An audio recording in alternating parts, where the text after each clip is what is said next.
কিছু টিপস পালন করুন, সৌভাগ্য আপনাকে ছেড়ে কখনো যাবে না। 1. খেতে বসে কখনো পা দোলাবেন না। 2. চলাফেরার সময় জুতোর আওয়াজ যেন বেশি না হয়। 3. অনেক মহিলারা কথায় কথায় চোখের জল ফেলেন, এই অভ্যাস যত তাড়াতাড়ি পারুন পরিত্যাগ করুন। 4. গুপ্ত কথা কখনো বলবেন না।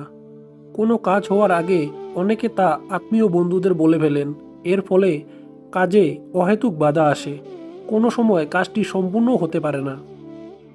5. গ্রামাঞ্চলে অনেক মানুষ আছেন গামছা পরে খেতে বসেন, এই অভ্যাস পরিত্যাগ না করলে দারিদ্র্য দূর হয় না। 6. নিজের ছায়া দেখবেন না, এতে শরীর অসুস্থ হয়। 7. কাটা বা জোড়া কাপড় কখনোই পরবেন না। 8. বাড়িতে যদি পায়রা বাসা করে ভাববেন আপনার সুদিন আসন্ন, কখনো পায়রার বাসা ভাঙবেন না। 9.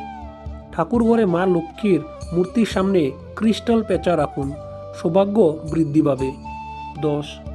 স্বামী বা পুত্রকে নিয়ে নিয়মিতভাবে বাড়ির মূল চৌকাঠে দক্ষিণাবর্ত শঙ্খের জল দেওয়ান, এতে সৌভাগ্য স্থায়ী হবে। বন্ধুরা, অসংখ্য ধন্যবাদ আপনাদের আমার এই ভিডিওটি দেখার জন্য। যদি ভিডিওটি ভালো লাগে তাহলে অবশ্যই একটা লাইক করবেন এবং বন্ধুদের সাথে শেয়ার করবেন।